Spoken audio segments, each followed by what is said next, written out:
Greetings humans, Unknown here, and welcome back to another What If video. Today's video being What If Deku Had Unlimited Part 3. Before I get into the video,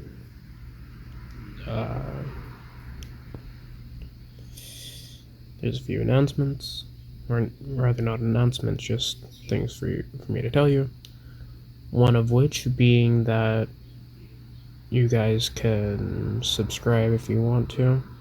Same thing with liking if you enjoy the content. And if you do end up subscribing, then there's a notification bell that you can hit right next to it. And, well, yeah. So, always a thing you can do. And you can always unsubscribe if you want to, or if you stop enjoying the content. 200 sub special might be combined with the 300 one at the rate we're going, because wow. And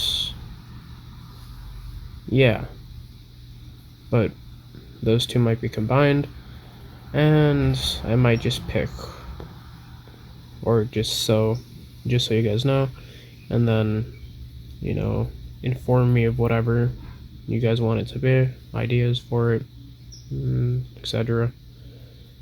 And if you guys do want the specific What If to be a part of the 200 sub, or the 200/300 sub special little pool thing, then make sure to just tell me that this is your idea for the 200 sub special. And yeah, I'll take it into consideration.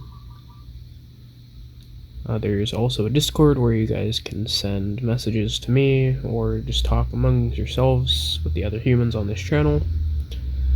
But yeah, I'm there. If I don't respond, then I'm either busy or I'm sleeping. So, yeah. And I'm always, or if I am active there, then I'm free to talk. If you guys want to talk in the voice things, share what ifs, share ideas, those kind of things. And you know, or if you guys don't want to talk and you guys just want to message, then that's there too. Talk to me about what ifs, how my what ifs are going, ideas, everything of the sorts. So yeah. And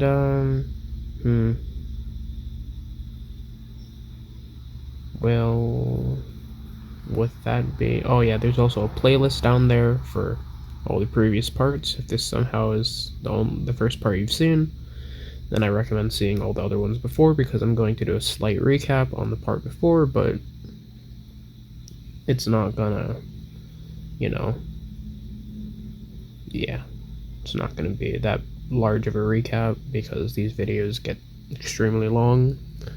And since I'm covering multiple arcs today, it's going to be even longer than usual. So hope you guys like that. If not, then sorry. But yeah. That being said, and all the information given, let's get into the recap. In the last part, well, Midori had done the entrance exam, and, well, yeah, entrance exam and the quirk apprehension test in the beginning of the school year, in which he passed first, obviously, and he had also gotten his identity slightly exposed by Setsuna, who had figured out that he was the vigilante, and Setsuna had worked with Midori as a vigilante for a short period of time, just seeing what Midori is doing, and overall, yeah, just seeing what Midori is doing. Upon entering the class, Midori is noticed to be looking somewhat similar to both Kirishima and Mino. So they kind of think that Midori, or in this case, Kazuya, looks familiar. But, yeah. Sorry if you hear all the noise in the background. I live next to a street, so people are always there. Yeah. Where was I? Oh yeah, and then Midori just goes on his vigilante whatevers, and yeah. So for a slight quirk recap, I believe Midoriya has the ability to breathe underwater or breathe through liquid-like substances, grasp onto liquid-like substances, or make any liquid substance solid whenever he touches it if he wants to. Release wind pressure from his lungs, enhanced physical strength, enhanced physical speed,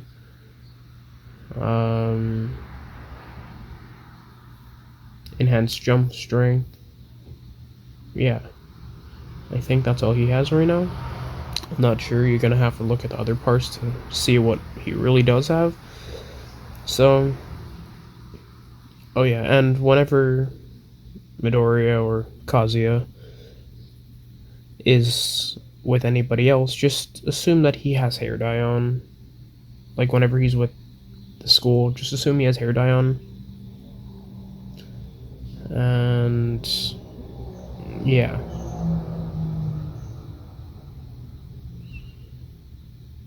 So Midoriya and the rest of the class, or yeah, Midoriya and the rest of the class are sitting, well, in class, and that's when Midoriya feels a somewhat similar aura as a muscular man bursts through the door. I am here, coming through the door like a hero. Midoriya remembers All Might's voice and ultimately stays neutral, while the rest of the class begin cheering and expressing great excitement upon All Might being their teacher. After some slight time, and the class calms down a little, All Might speaks up. I'm going to be your heroics teacher, and what better way to start off the year than to have a little test? A battle trial, so to speak. But if we are going to conduct a battle trial, you guys can't look like how you are looking right now. In fact, quite the opposite. You're gonna need these. As All Might clicks a button. Upon clicking that button, what seems like briefcases exit the walls in slight panels that they were being held in previously. As each of these exit the wall, they have numbers corresponding to, well, seat numbers. All Might then speaks up. Taking recommendation on the, well, notes that you had written,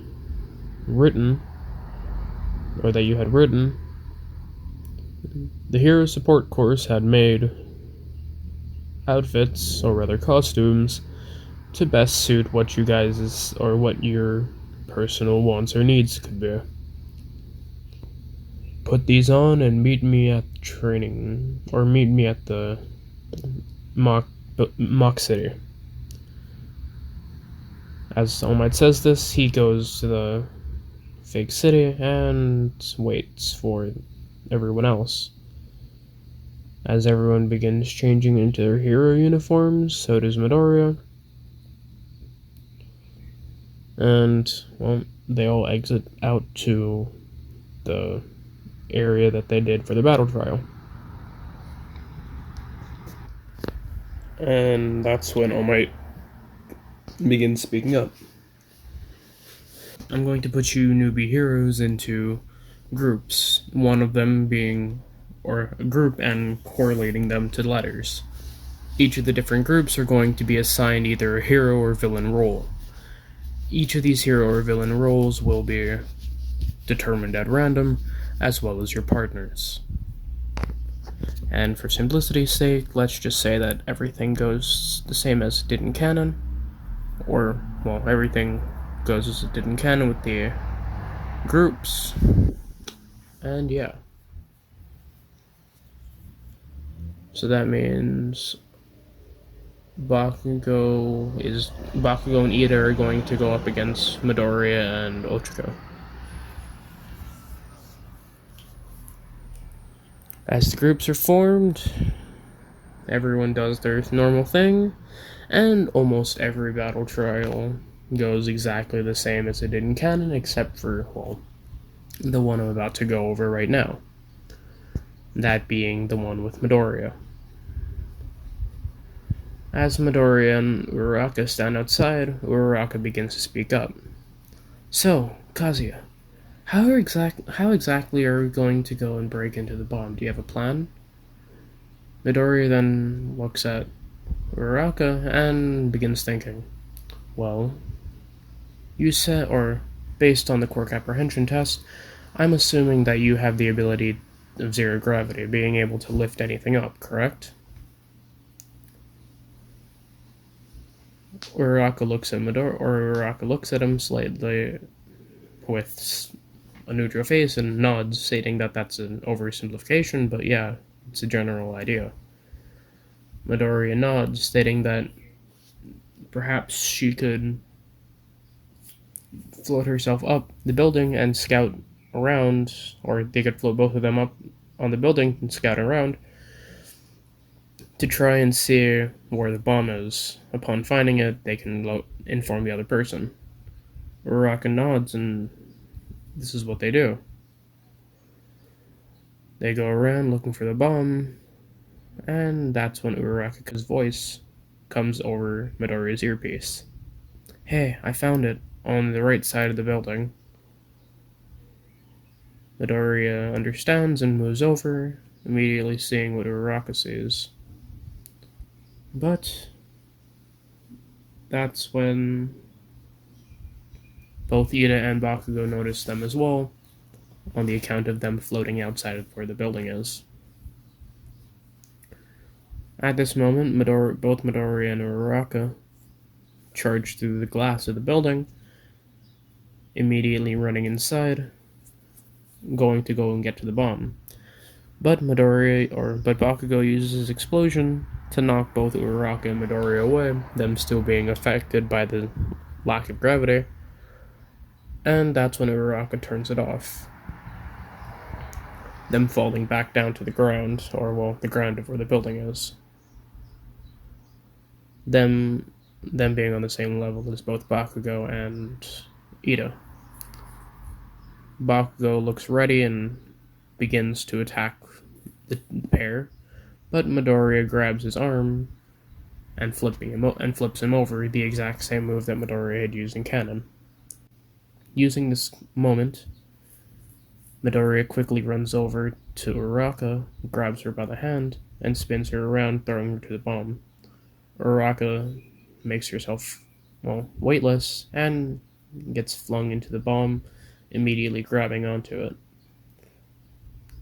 After which, All Might comes over the loudspeaker. Hero Team wins.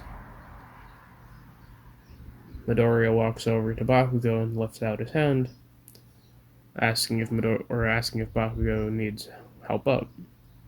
Bakugo then sits up, immediately ignoring Midoriya's hand, and walks away. Things progress as it did in canon, but I'm going to say that Bakugo didn't storm out just because I don't think that he would in this, seeing as though Midoriya isn't, there and making Bakugo feel worthless again, so yeah, Bakugo's not going to want to try and leave the school, and everything goes as it did in canon, with only slight alteration. Some time passes, and that's when Aizawa is speaking up to the rest of the class, stating that they're going to be going to something known as the USJ, also known as the Unforeseen Simulation Joint.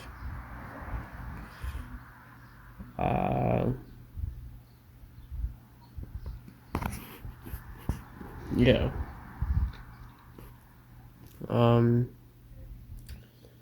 Everyone is excited about this, and for good reason. It's because, well, who wouldn't be excited about going to a field trip? especially to somewhere that they can train the quirks in rescue scenarios. After Aizawa is finished explaining about the USJ and what they're going to be doing there, and what day they're going, we time skip to when they are actually going. On the day that they're going, on the bus ride anyway, Midoriya sits alone, just twiddling his thumbs waiting until they get there. But that's when some people begin to start talking to Midoriya and begin asking questions about him. Midoriya answers all of them, keeping steadfast to his fake identity, that being Kazuya Yoru. But that's when someone asks Midoriya about his quirk. Midoriya doesn't know how to answer this, so that's when Midoriya just speaks up, thinking about what he could have said, and this is what he does. Well, I have a physical enhancement quirk. I have the ability to punch harder than I would normally. I have the ability to run faster than I would normally by extreme amounts, jump higher, and basically anything that is in need of physical capabilities, I'm able to do it better than if I didn't have the quirk. People understand, and normal conversations continue afterwards. Until they reach the USJ, in which, upon entering, they meet eyes with 13, a pro hero. Uraraka is extremely elated to see this hero, seeing as though she's a big fan, and yeah, so it's always like that. After some time of 13 explaining things about quirks, Midoriya feels something off and immediately looks towards the center of the USJ. On looking there, Midoriya sees a slightly warped view of the fountain. Not knowing why this is, Midoriya taps on Aizawa, getting his attention, and gestures towards the fountain, asking if that is a part of their training. Aizawa looks, seeing the purple mist beginning to form, and that's when he slides his little eye protectors over his eyes and grabs his scarf, stating that that is most definitely not normal. And as soon as he says this, the portal explodes open and a multitude of villains pop out. Midoriya, seeing this, is extremely concerned and hopes and wishes that he would be able to turn into his vigilante form, but seeing as though everyone is both around and he has no real way to be at two places at once, he can't. And that's when Midoriya begins hoping and wanting to be able to, or hoping and wishing rather, that he would be able to be in two places at once, be able to both be his vigilante and his student self, so that he doesn't lose his identity, or so that his identity doesn't get found out.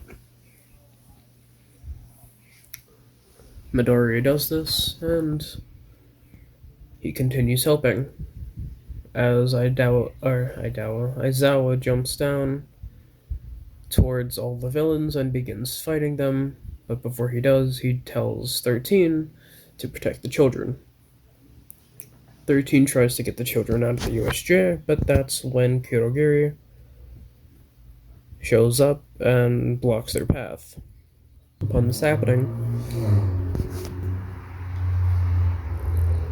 13 tries to attack Kurogiri, but 13 immediately gets a portal open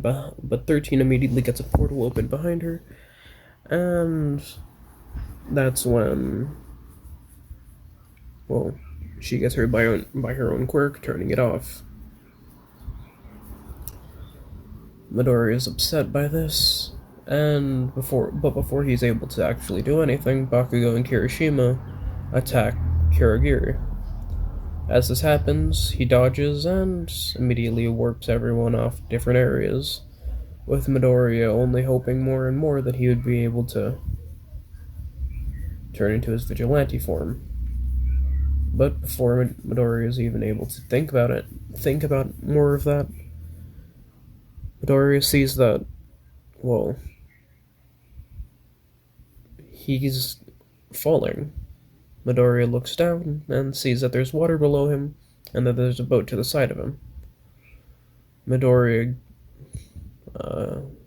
seeing that Midoriya is in a desperate need, and seeing that, well, he doesn't want to get his hair wet, seeing as though the hair dye would come out, Midoriya uses one of his quirks/abilities to solidify the top of the water where his feet are, and jumps off of it, using it as a sort of plating, using it and jumping off, getting onto the boat. Shortly after, Suyu and Mineta show up onto the boat, and that's when Midoriya asks if they're okay. Suyu nods her head, stating that her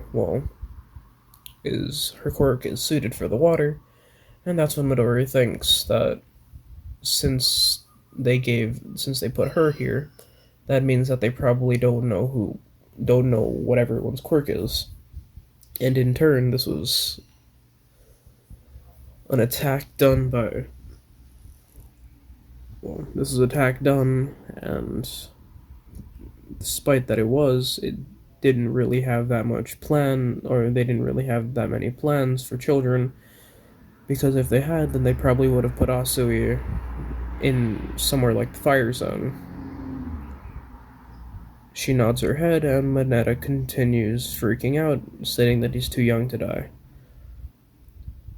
Midoriya tells Mineta that he needs to stop being so loud so that they can think, and that's when Mineta apologizes. But upon this happening, Midoriya thinks slightly and begins wandering around the boat. Midoriya continues doing this, and as he does, Midoriya walks towards the back end of the boat, making sure that no one looks at him, and that's when he continues with his desire to be able to be in two places at once. This desire keeps building as a clone pops out of Midoriya, being, hidden, and that's when Midoriya gets shocked by this clone, the clone being equally shocked at Midoriya. Midoriya is, stunned that he just made a clone, but before he can do anything, Midoriya thinks that this is, desperate needs. So he grabs onto the clone, whispering in his ear, telling the clone to just act as he normally would, and tells him to go off, or tells him to just stick with Tsuyu and Mineta, while only using the quirks that he uses as Kazuya. The clone nods his head as Midoriya pulls out something from his backpack, or from his little pouch that he keeps with him at all times. Midoriya pulls out a hoodie, along with his vigilante mask that he had lent to Setsuna for the time. Midoriya puts these two things on, flipping his hoodie over his hair after he had washed it out, just considering the fact that Midoriya is right next to a water place, so he washes out his hair so that he's not giving, much notice to his clone. And that's when Midoriya continues on, and yeah, so Midoriya continues on as he looks out and scouts the area that Aizawa is fighting, and he sees a man there with many hands on him, along with some light blue hair. But the thing that really piques his interest and, well, piques his terror is a bird-like creature, or a dark bird-like creature that has its brain exposed with many cuts. Midoriya isn't fully sure, but from what he was able to gather as a vigilante, this appears to be what is known as a Nomu. And if it is, Midoriya thinks that they're in deep trouble. Because a Nomu is essentially just a beefed up, steroided corpse with multiple quirks inside of it that only obeys the host of, or only obeys the orders of its master. Midoriya thinks this, and as he does, the Nomu charges at Aizawa, immediately pinning him and severely hurting Aizawa. Midoriya thinking that he can no longer take any more time to stall, he leaps into action, fighting off some of the additional villains. Midoriya goes around fighting the villains, and that's when he saves some people, or that's when he saves some of the students. Midoriya notices that, well, some people are in danger and continues saving them.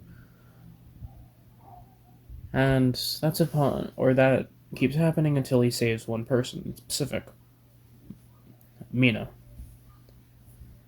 Mina is surprised, seeing that the vigilante is here, and while helping. And that's when she asks how they know they were in danger. Midoriya, using the voice changer inside of his mask, immediately speaks up. Well, I have my ways. For now, just try and keep everyone you know safe, and Midoriya puts his hand on her shoulder and immediately speaks up. Anyway, I'm glad that you decided to become a hero. It really suits your personality. Midoriya jumps off, and Mina holds a slight blush while helping everybody else around her. Midoriya continues doing this, saving people, and that's when he loops around to where the Nomu is and decides that he should probably take out Shigaraki, considering the fact that Shigaraki probably controls the Nomu. But when Midoriya looks around, Shigaraki is nowhere to be found. Midoriya is concerned by this, and that's when Midoriya notices that Shigaraki is running towards some of his classmates along with his clone. Midoriya is worried and sees that he is about to grab Asue, and not wanting this, Midoriya runs over, kicking Shigaraki away from them. Aizawa looks up at Midoriya, seeing, the vigilante Deku, and is extremely concerned, seeing as though, the vigilante is here and he doesn't know what they're going to do. But seeing as though he just protected the students, he might not be against them totally. Shigaraki gets up from being kicked from Midoriya, and immediately begins scratching his neck. You, why are you here? This is the worst possible scenario. I can't believe that you, a secret boss, has come to ruin my game. Well, oh well. As long as you're not as strong as All Might, which I seriously doubt, then it should be overall pretty fine. Nomu, stop attacking their sensei and attack this guy, the vigilante. No, the Nomu lets go of Aizawa and, begins attacking Midoriya.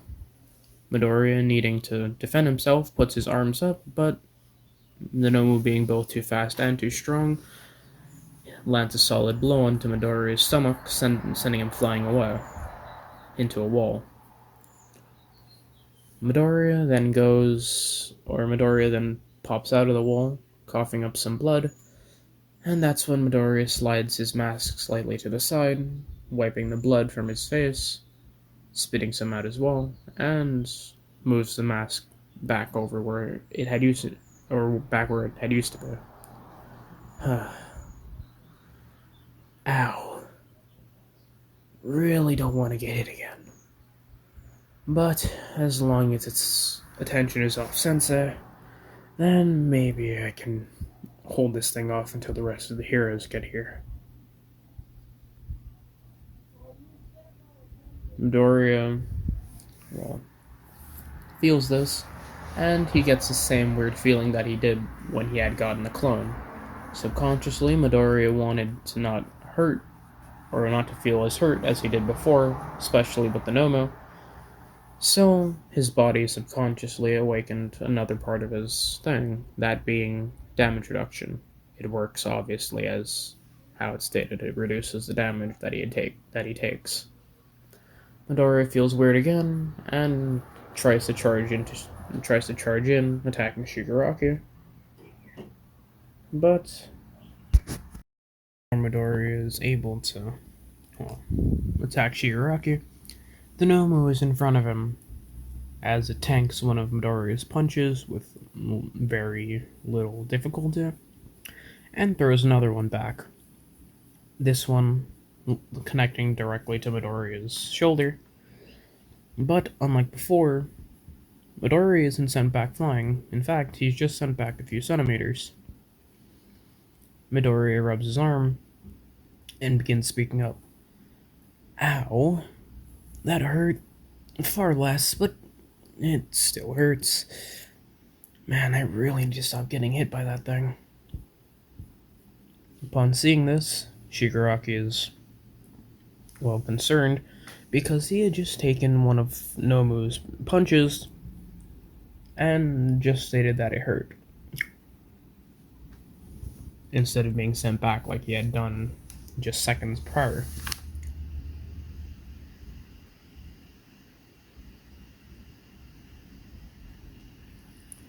Some more time passes as Midoriya tries to continue landing punches on this Nomu, but they're about as effective as they had been prior. That is until All Might shows up. As All Might shows up, a puff of smoke appearing from where he just kicked down the door, and while wearing an angry look on his face, he speaks up. Everything is all right now. Why? Because I am here. A wave of relief washes over all the students. And same with Midoriya in his vigilante uniform. Because, well, obviously, why wouldn't Midoriya be relieved? All Might does what he did in canon, beating up a ton of the villains, grabbing onto Aizawa and bringing him back up. Or telling the clone Midoriya, which is, in this time, Kazuya, Tsuyu and Netta to carry All Might up, or to carry Aizawa up. Aizawa is carried up by the three of them, and things happen exactly as it did in canon, except Midoriya doesn't leap in to help All Might. Instead, tending to Aizawa and 13. But Midoriya's actual self continues fighting the Nomu, and as All Might steps in, he notices the kid. All Might immediately speaking up. You're the vigilante they call Deku. Why are you here? Do you plan on harming the students like these villains? Are you conspiring with these villains? Why exactly are you, of all people, here?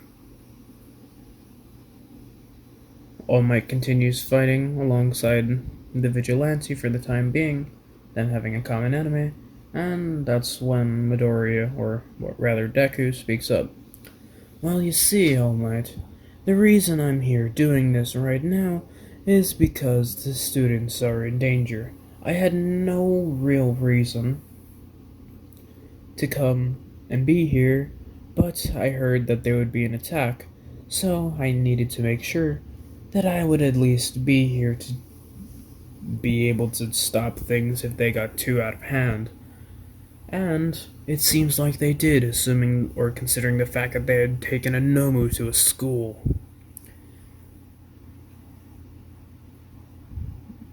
All my questions what all my questions what Deku's talking about, and that's when Deku speaks up. The hows I got the information and why I'm here don't matter right now, All Might. Right now, we need to focus on protecting the students. And no, I do not plan on attacking them. After this, and after everything is resolved, I plan to leave here as soon as physically possible.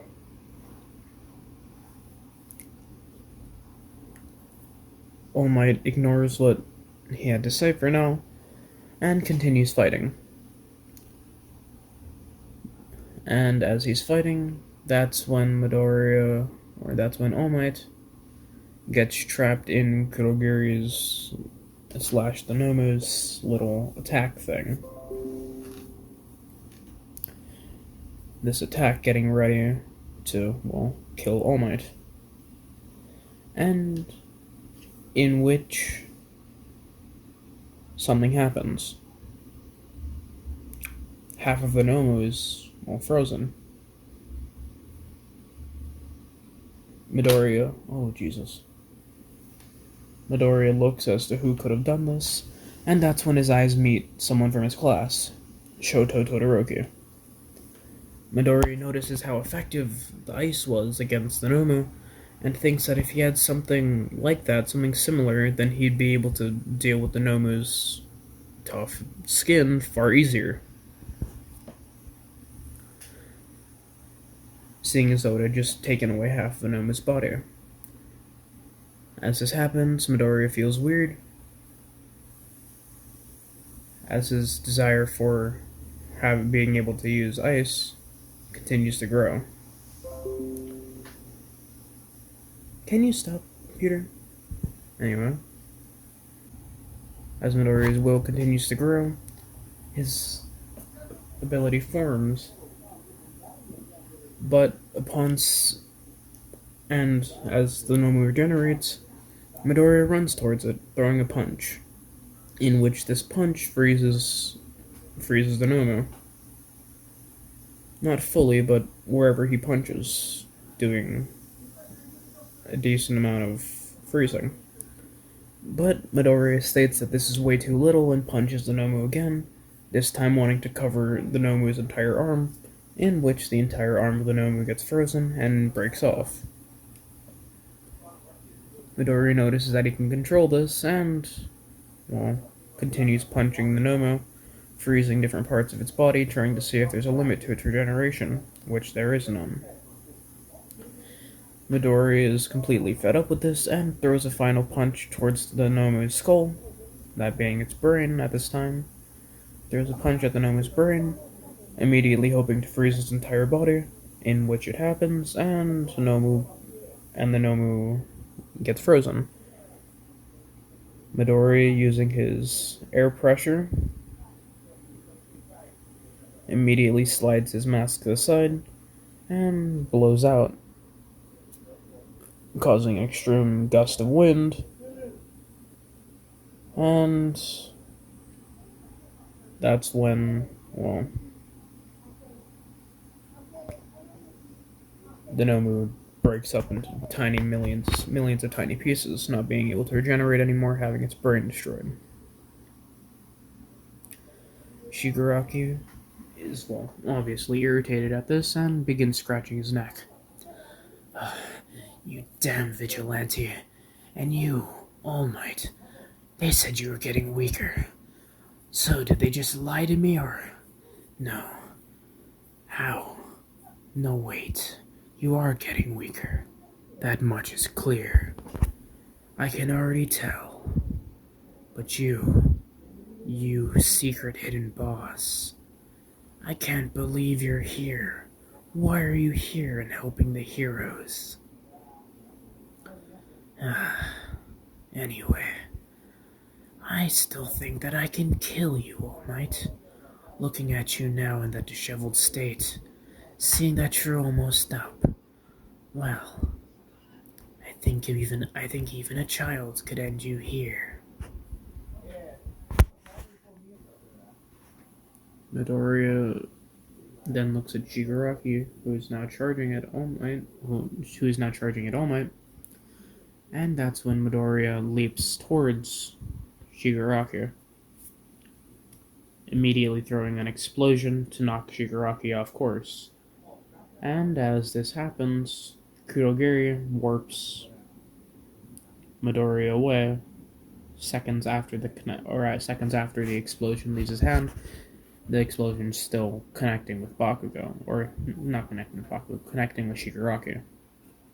As this happens, Shigaraki's face is slightly burnt, and, well, that's about it, seeing as though the explosion didn't have full time to both manifest and full time to affect Shigaraki.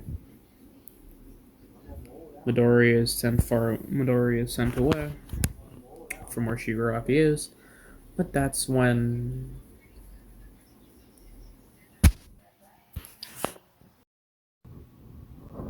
Shigaraki is immediately shot as a loud bang rings out throughout the entire USJ. Upon Shigaraki being shot, the same shot is led up by multiple other ones as Kurogiri blocks where the shots are coming from. Midoriya then looks in the direction the shots had came from, and that's when he sees it. His classmate Tenya Ida leading the charge of all UA's teachers, followed by along with Principal Nezo.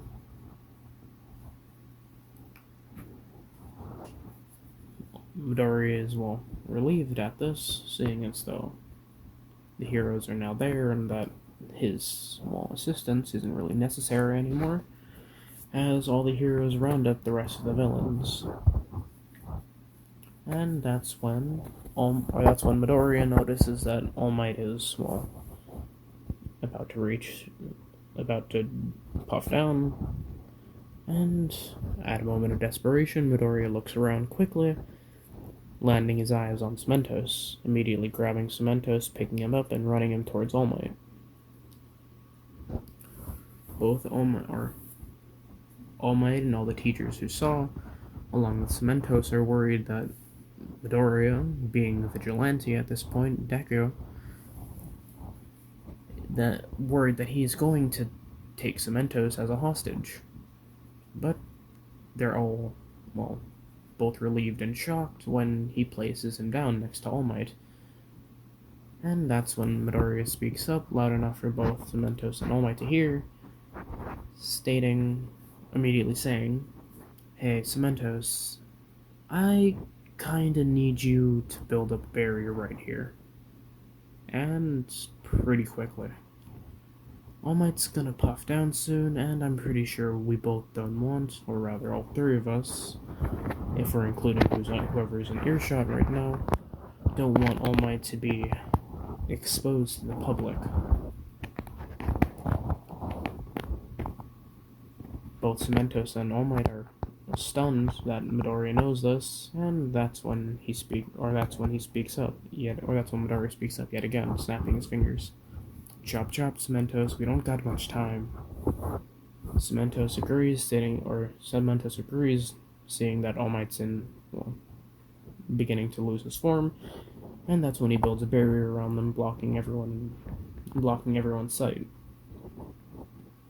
Midoriya thanks Cementos as he salutes away, immediately jumping away.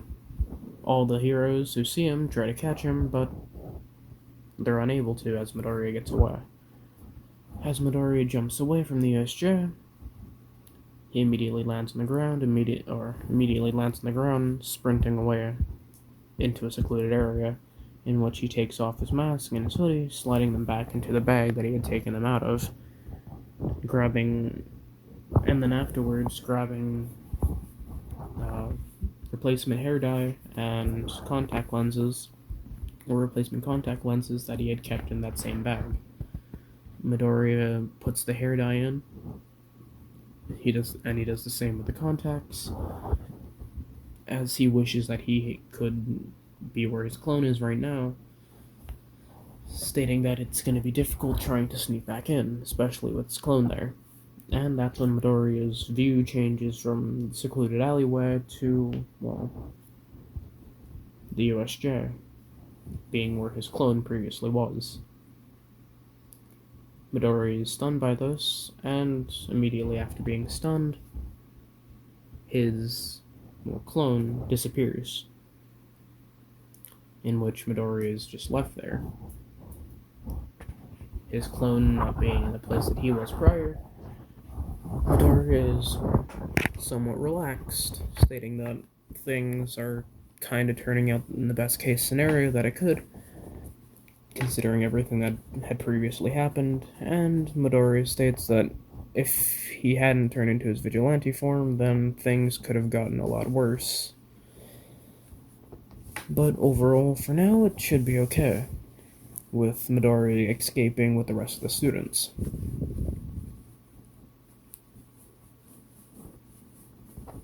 Some time passes, and the school gives, everyone in 1A time off because, they had just been in a villain attack. Time passes, or a little bit of time passes, and that's when the news figures out, or the media rather, figures out that the USJ had been attacked with 1A students inside of it, or with UA students inside of it.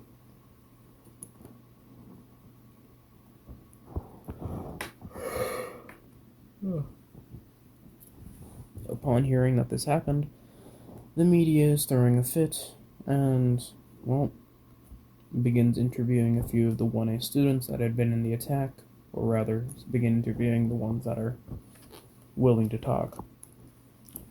And that's when Setsuna immediately sends a call over to Midoriya. Midoriya picks up the phone, questioning why Setsuna is calling him, or questioning if there's something wrong. And that's when Setsuna begins yelling on her side of the phone, immediately speaking.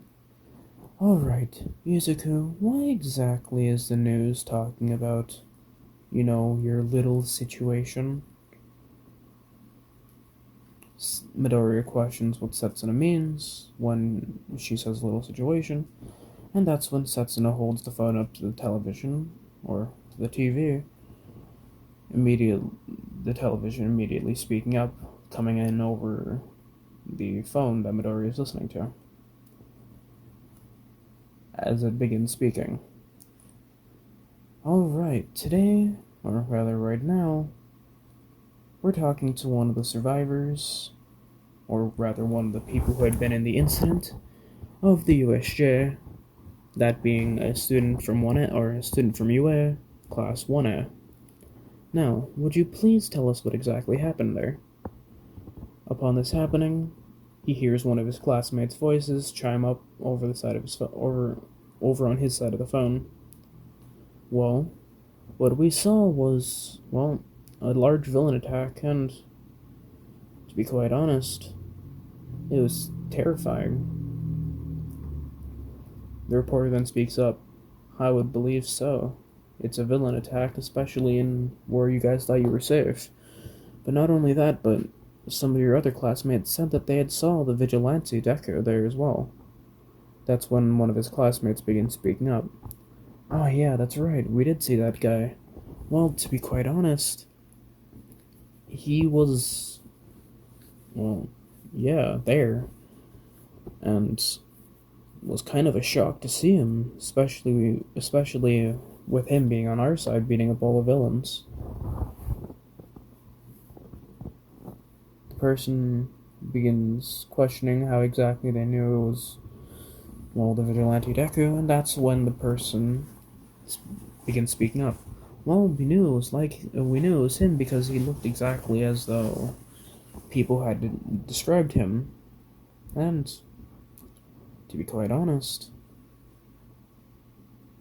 at first we weren't sure, but upon him using abilities that we had previously decided that it was true that he had, then we kind of knew it was him. But there were a lot more abilities that he had displayed that we previously didn't know. Because in other reports, they were saying that he likely had super strength because he deals with so many strong heroes and villains.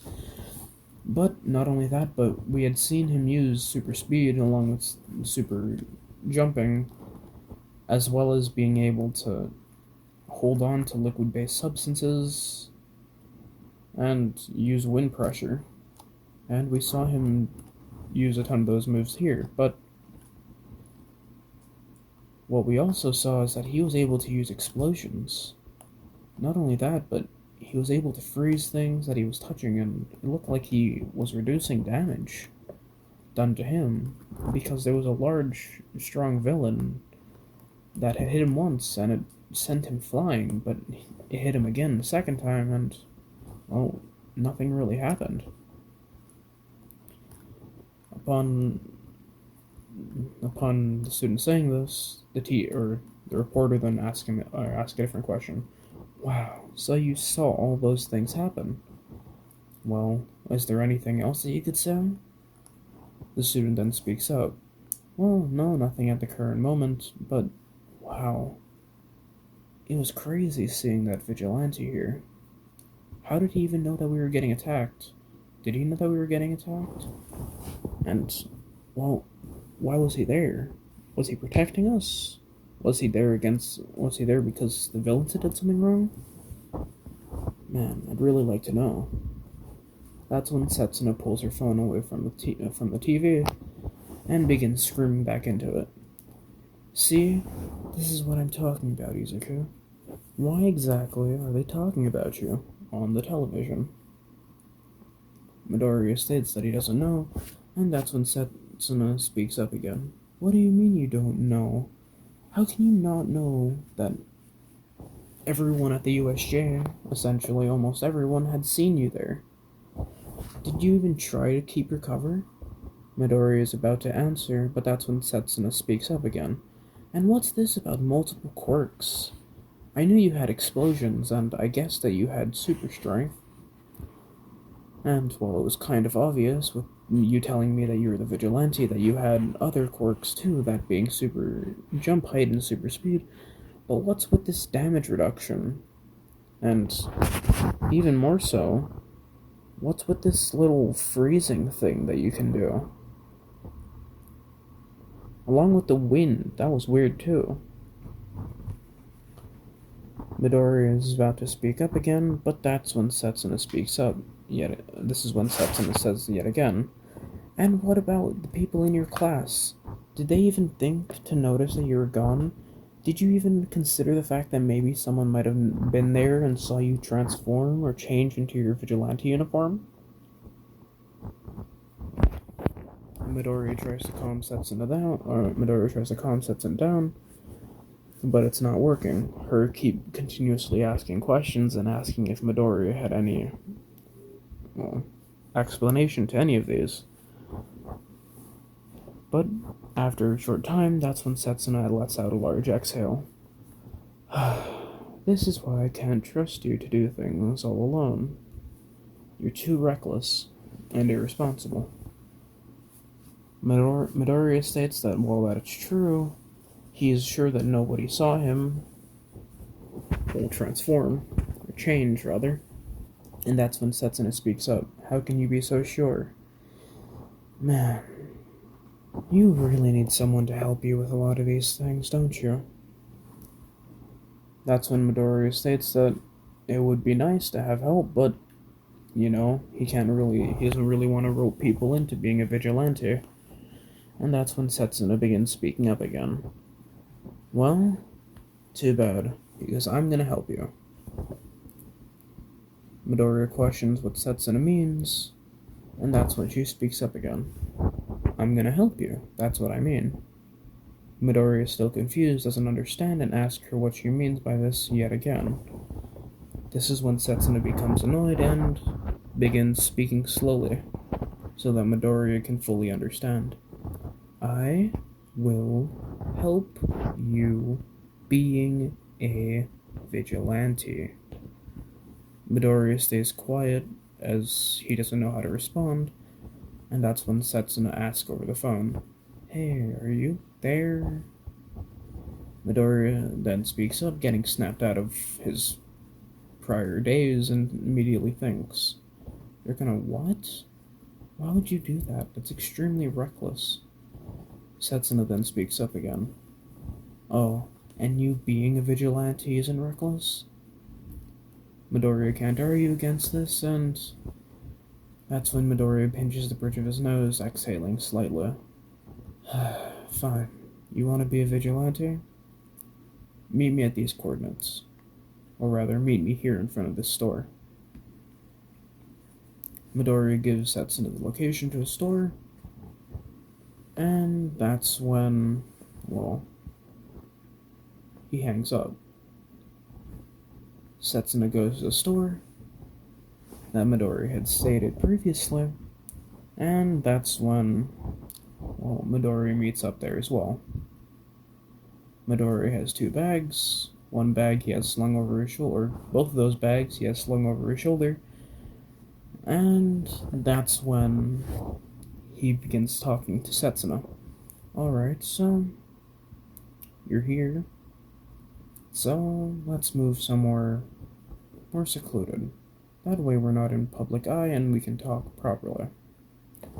Midoriya holds out his hand, and that's when Setsuna takes it. But upon taking it, Midoriya looks around, seeing that nobody's there, and jumps up to a building, or well, to the roof of a building. Setsuna being terrified all the way up. Upon landing, Setsuna questions what that was for, and that's when he hands her a bag. Setsuna questions what's in the bag, but Midoriya tells her not to open it until he's finished, or until they're finished talking. And that's when Midoriya looks up at Setsuna, full seriousness in his eyes, and immediately begins speaking. "Alright, you want to become a vigilante? You have to answer a few of these questions first." And that's when we'll be leaving off this What If. Yep. Sorry if the audio sounds really shaky. This is like maybe my 10th time recording it, because each and every time my phone didn't record properly, so the audio either came out weird or it just straight up didn't record it at all. So, yeah. And sorry if there are cuts in the video that sound like I'm drastically different sounding. It's because I'm recording this on different days, because I was worried about what was happening with my videos recently, so my phone had to record this in parts, or not in parts, my phone had to record this in segments. So, yeah, fun. Well, anyway, with that being said, do everything that you guys want to with the Discord and liking and whatever. And yeah, with all that being said, see ya.